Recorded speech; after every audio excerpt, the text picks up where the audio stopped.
Hello friends, कैसे हैं आप सब लोग। आज हम निफ्टी और बैंक निफ्टी का प्रेडिक्शन कल के दिन के लिए यहाँ पे करने वाले हैं कि कल के दिन इसमें क्या होने की पॉसिबिलिटीज़ है। और उससे पहले हमने आपको कल क्या जो बताया था एक बार उसका रिव्यू ज़रूर कर लेते हैं, क्योंकि जब हम मार्केट में कुछ सीखते हैं तो हम या तो अपनी मिस्टेक्स से सीखते हैं या फिर जो हमने प्रेडिक्शंस किए होते हैं वो सही होते हैं तो फिर हम उनसे भी सीखते हैं कि हमने जिस सोच को लेकर यहाँ पे किया था वो सही जा रहा है। तो मैंने आपसे कल के दिन में क्या बोला था फ्रेंड्स कि हमारे यहाँ पे दो लेवल हैं। एक पहला वाला सप्लाई जोन ये हो गया, हमारा फर्स्ट वाला सप्लाई जोन हो गया, ये हमारा सेकंड वाला सप्लाई जोन हो गया। मैंने आपसे बोला था कि दोनों के दोनों सप्लाई जोन मार्केट में कल काम करने वाले हैं। और यहाँ पे मैंने आपसे दो चीजें बोली थी कि अगर मार्केट सपोज करो ये इतना गैप अप ना हो कि यहाँ कहीं गैप अप हुआ होता, तो मैंने बोला था गैप अप होने के बाद ये ऊपर जाएगा।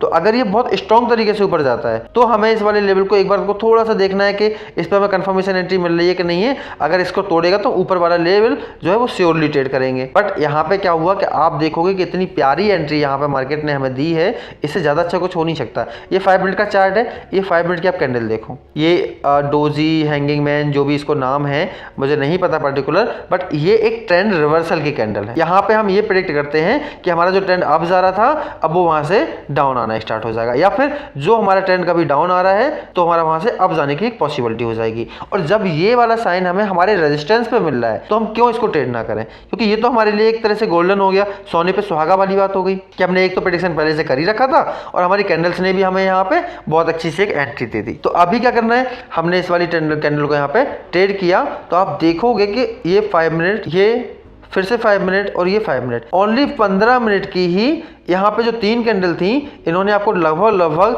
140-50 पॉइंट्स के टारगेट यहाँ पे आपको दे दिए। मतलब आपका 9:30 मार्केट ओपन हुआ, 45 मिनट यहाँ पे मार्केट ओपन हुआ और आपको 30-45 मिनट के अंदर ही आपको सारा का सारा टारगेट, दिन भर का जो प्रॉफिट आपको कमाना था वो आप यहाँ पे कमा के बैठ गए। और आराम से लैपटॉप को बंद करो, घर बैठो, चैन से एंजॉय करो और फिर आराम से मार्केट को देखो कि अब हुआ क्या फाइनली। एक तो यहाँ पे ये है क्योंकि हम बैठे रहेंगे तो हमें लॉस के गंवाने के चांसेस रहते हैं। दूसरा यहाँ पे क्या है कि हमें अगर दूसरी एंट्री भी देखनी है तो मैंने ये जो वाली ब्लू लाइन बताई थी, मैंने बोला था ये सपोर्ट का यहाँ पे काम करेगी। तो अभी तो वैसे फर्स्ट वाले में ब्रीच कर दिया, फिर इसके बाद अगली कैंडल ने सपोर्ट किया, तो ये तो ठीक है चलता रहता है। लेकिन हमने आपको ये भी बताया था कि अगर हमारे किसी सपोर्ट को नीचे जाने के बाद अगर मार्केट ऊपर जा रहा है तो वहां पे हमें क्या कंफर्मेशन लेना है और कंफर्मेशन कैसे लेना है कि उसको हम सब एज ए सपोर्ट माने या नहीं माने। इसके लिए मैंने कल आपको वीडियो में बहुत क्लियरली बताया था, तो एक बार आप जाके उसको जरूर देखना। तो एक तो हमारा ये हो गया कि हमें यहाँ पे अगर सपोर्ट पे भी हमने ट्रेड ले ली तो हमारा रेजिस्टेंस सीधा बीच में कुछ था ही नहीं, हमें रोकने के लिए कहां था, ऊपर था। अब अगर हम बोले कि नहीं सर ये तो ऊपर गया नहीं और यहां से इससे पहले नीचे आ गया, तो इसका एक छोटा सा रीजन भी है। यहाँ पे ये सप्लाई जोन मैंने आपको मार्क किया हुआ है, तो यहाँ पे ये जो हमारी 5 मिनट की कैंडल है ना, यहाँ पे इसने एक नया सप्लाई जोन क्रिएट किया है। और उस नए वाले जो सप्लाई जोन की है, अगर हम एंट्री टू इसकी हम बिग टू बिग वाली एंट्री देखेंगे तो ये हमारी एंट्री और स्टॉप लॉस यहाँ पे बनता है, ये हमारी एंट्री स्टॉप लॉस बनता है। इसने एग्जैक्ट फिर हमारे इस वाले सप्लाई जोन को जो यहाँ पे मतलब दिन में इसने यहाँ पे सुबह एक नया सप्लाई जोन क्रिएट कर दिया। इसको हम सप्लाई जोन क्यों काउंट कर रहे हैं, क्योंकि आप देखो कि इस सप्लाई जोन के बाद मार्केट में जो गिरावट थी वो काफी स्ट्रॉन्ग थी। तो देन श्योर है कि अब मार्केट अगर जाएगा तो इस लेवल को एक बार तो रिएक्शन जरूर ही देगा। अब वो कितना स्ट्रॉन्ग देगा नहीं देगा ये हमारी बाइंग के ऊपर डिपेंड करता है। तो इसको टच किया, फिर नीचे आया, फिर टच किया और फिर फाइनली मार्केट ने काफी नीचे आके क्लोजिंग दे दी और लगभग उसी लेवल पे हमारी क्लोजिंग दी है जो हमने यहाँ पर सपोर्ट यहाँ पर मार्क करके रखा था। तो अगर हम अपने सपोर्ट और रेजिस्टेंस की ही बात करें तो हमारी कितनी ट्रेड मिली, ये पहली ट्रेड थी, यहाँ पे हमें मिली 150 पॉइंट का मूवमेंट हमने कैप्चर किया। यहाँ पे हमारी सेकंड ट्रेड मिली, सेकंड ट्रेड में भी हमने यहाँ पे लगभग अगर 150 नहीं तो 130 पॉइंट तो मिले ही होंगे, 125 छोड़ो 100 पॉइंट्स का तो हमने मूवमेंट कैप्चर किया ही होगा। इसके बाद भी अगर हमने यहाँ ट्रेड ले ली इस रेजिस्टेंस को फिर से कंसीडर करके, कोई नहीं इसको हमारा स्टॉप लॉस तब भी हिट नहीं हुआ, हमने यहाँ पे अगर ट्रेड ले ली तो फिर से हमें 100 पॉइंट का यहाँ पे एक टारगेट मिल गया। मतलब अगर आपने आज दिन में 3 ट्रेड ली, ज्यादा नहीं ली, सिर्फ 3 ट्रेड ली अपने किस पे, एक रेजिस्टेंस पे, एक सपोर्ट पे, एक रेजिस्टेंस पे, एक सपोर्ट पे, तो आपको 150 पॉइंट्स, 140 पॉइंट्स एंड 100 पॉइंट्स, मतलब लगभग आपको 400-450 पॉइंट का मूवमेंट यहाँ पे इजीली मिल गया। अब आप सोचो फ्रेंड्स, अगर हमारे कितनी बार यहाँ पे अगर स्टॉप लॉस भी हिट हो जाए तब भी हमारा प्रॉफिट यहाँ से गायब नहीं होगा। तो ये हमारे स्टॉप लॉस और टारगेट की कहानी है। अब हम यहाँ पे देख लेते हैं कि कल के दिन मार्केट में क्या होने वाला है और क्या क्या पॉसिबिलिटीज है। तो सबसे पहले हम उसको अभी 5 मिनट की कैंडल पे तो नहीं देखेगा कुछ भी, हम एक बार बड़े टाइम फ्रेम पे जाते हैं क्योंकि मार्केट एक रेंज बना रहा है और उस रेंज को यहाँ पे पहचानना जरूरी। तो 15 मिनट की कैंडल पे चलेंगे और अभी देखो फ्रेंड्स, ये 15 मिनट की कैंडल पे यहाँ पे बहुत अच्छे से आपको देखेगा कि मार्केट ने यहाँ पे रेंज ही क्रिएट कर रहा है। अगर हम नीचे की तरफ देखेंगे तो नीचे की तरफ यहाँ पे एक सपोर्ट क्रिएट किया है, मतलब कल जो मार्केट ने ये सपोर्ट बनाया था आज मार्केट ने फिर से एक सपोर्ट बना दिया, दिया। अब अगर मार्केट इस वाले सपोर्ट को तोड़ता है कल के दिन में और उसके नीचे सस्टेन होता है तो हमारा फिर जो नेक्स्ट टारगेट है वो यही वाला लेवल होने वाला है, जिसको हमने 2 दिन से मार्क कर रखा है और हम वेट कर रहे हैं कि शायद है कि मार्केट इस वाली रेंज में ज़रूर आएगा। तो हो सकता है कि आज नहीं आया, कल नहीं आया तो कल के दिन आ सकता है। तो ये हमने यहाँ पे एक अपना लेवल मार्क कर रखा है कि अगर मार्केट ने इस वाले लेवल को ब्रीच किया तो मार्केट फिर से हमारे, अगर इस वाले लेवल को ब्रीच करके मार्केट नीचे आता है ये वाला लेवल, तो हमारे ये वाला जो हमें यहाँ पे मिलेगा 17,100 के आसपास का ये हमारा लेवल है। तो हमें 100-125 पॉइंट का एक बार टारगेट फिर से देखने को मिलेगा।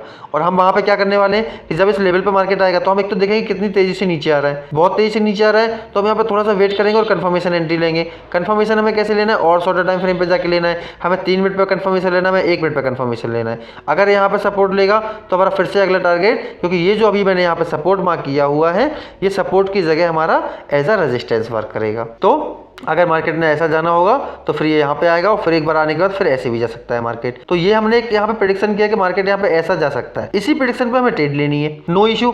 अब हम एक और यहाँ पे देखेंगे कि यहाँ पे हम कुछ ये भी एक मार्क करके देख लेते हैं। ओके, यहाँ पे मार्केट ने एक ट्रायंगल फॉर्म भी यहाँ पे बनाना शुरू कर दिया है। ट्रायंगल फॉर्म बनाया है तो इस ट्रायंगल फॉर्म में भी मार्केट, कई बार देखो हम प्रेडिक्शन ऐसे करते हैं कि अगर ट्रायंगल फॉर्म मार्केट ने बना दिया है, यहाँ से नीचे आएगा, फिर थोड़ा सा ऊपर जाएगा, फिर आएगा, फिर यहाँ पे एक ब्रेकआउट देगा और ब्रेकआउट के बाद हो सकता है ऊपर चला जाए।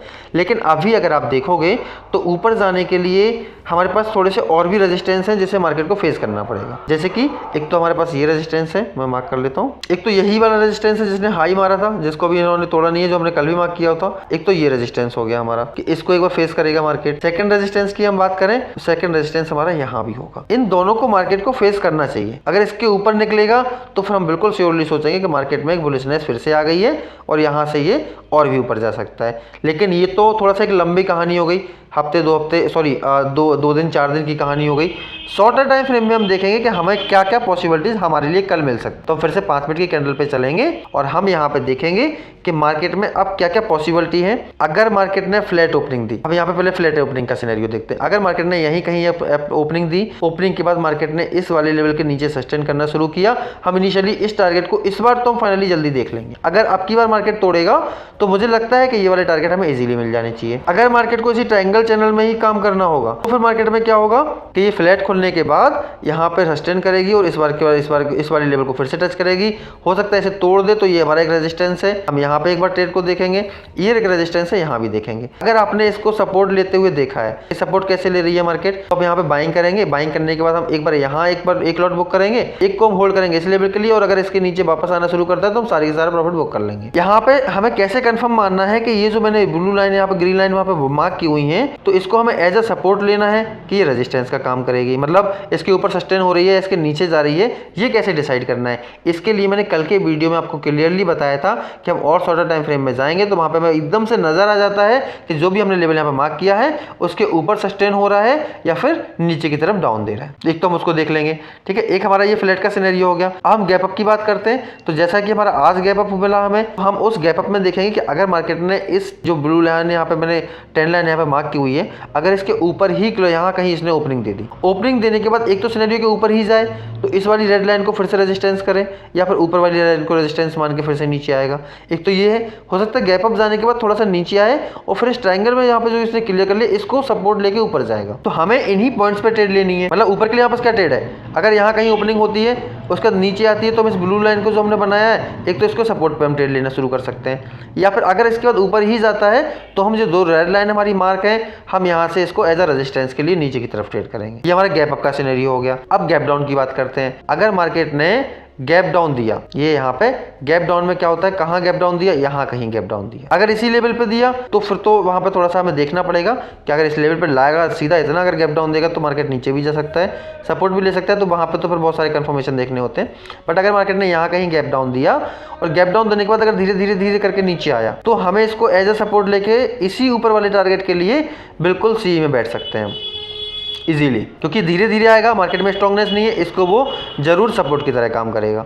तो एक तो हम ये ले सकते हैं। अगर मार्केट ने यहाँ पे गैप डाउन ओपनिंग दी, गैप डाउन ओपनिंग होने के बाद धीरे धीरे करके ही ऊपर गया और इसको एज अ रेजिस्टेंस लिया, तो हम फिर से एक बार नीचे के टारगेट देखेंगे, ये बिल्कुल पक्का है। और अगर इसको धीरे धीरे जाके इसके ऊपर सस्टेन करना शुरू कर दिया तो फिर हो सकता है कि हमारा ये रेड वाली या फिर ये जो हमारी ट्रायंगल लाइन आ रही है हम यहाँ तक के लिए देखेंगे, क्योंकि हम मार्केट में कुछ भी पहले से तो कंफर्म नहीं कर सकते ना कि क्या होने वाला है। मैं कैसे बता दूंगा आपको कि कल मार्केट गैप अप होगा, कल डाउन होगा।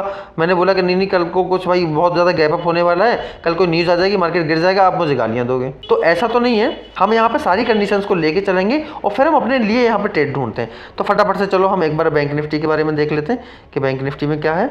बैंक निफ्टी में भी मैंने छोटा सा एक आपको लेवल दिए हुए थे, बनाए हुए थे। तो ये मैंने यहाँ पे सपोर्ट और रेजिस्टेंस की तरह बनाया हुआ था। तो स्टार्टिंग में सपोर्ट तो लिया इसको, लेकिन अभी तो मैं बहुत कुछ नहीं देखूंगा क्योंकि बैंक निफ्टी थोड़ा सा मुझे ज़्यादा वीक लग रहा है compare to Nifty. Bank Nifty में हम एक हाइयर टाइम फ्रेम पे ही जाएंगे क्योंकि शॉर्टर टाइम फ्रेम पे ऐसे कुछ नजर नहीं आ रहा है। बैंक निफ्टी में अभी तो वही लेवल से फ्रेंड्स, एक तो ये हमारा एक सपोर्ट का यहाँ पे अभी काम करने वाला है कि हो सकता है यहाँ पे सपोर्ट ले ले मार्केट। एक तो ये हमारा सपोर्ट का काम करने वाला है और ऊपर की तरफ से अभी रेजिस्टेंस तो वैसा नहीं है, लेकिन एक हम ट्रेंड लाइन का रेजिस्टेंस यहाँ पे जरूर फेस कर सकते हैं। बैंक निफ्टी में अभी तो मुझे बहुत ज़्यादा कुछ खास नजर नहीं आ रहा है फ्रेंड्स, तो मैं अभी इसमें बहुत ज़्यादा कोई सलाह नहीं दूंगा आपको क्या करना चाहिए। लेकिन निफ्टी में हम बहुत सारी चीज़ों में क्लियर हैं। बैंक निफ्टी में अभी हमारे पास यही एक दो लेवल्स हैं जिसमें हम यही करने वाले हैं। एक तो हमारा ये सपोर्ट है, अगर इसको ब्रीच करेगा तो फिर ये नीचे वाला जो हमारा लेवल है यहाँ तक मार्केट को आना चाहिए। अगर इसको सपोर्ट करके ऊपर जाएगा तो ये ऊपर वाला जो लेवल है इसको मार्केट को रिस्पेक्ट करना चाहिए, या फिर हो सकता है निफ्टी की तरह ये एक ट्रायंगुलर शेप में यहाँ पे वर्क करे। तो अभी तो यही पॉसिबिलिटीज़ हैं। अगर इसमें कुछ और अच्छा होगा कल के दिन तो हम एक बार फिर से इसकी चर्चा करेंगे। जब तक के लिए हम चलते हैं। Okay friends, bye bye, tata, जय हिंद।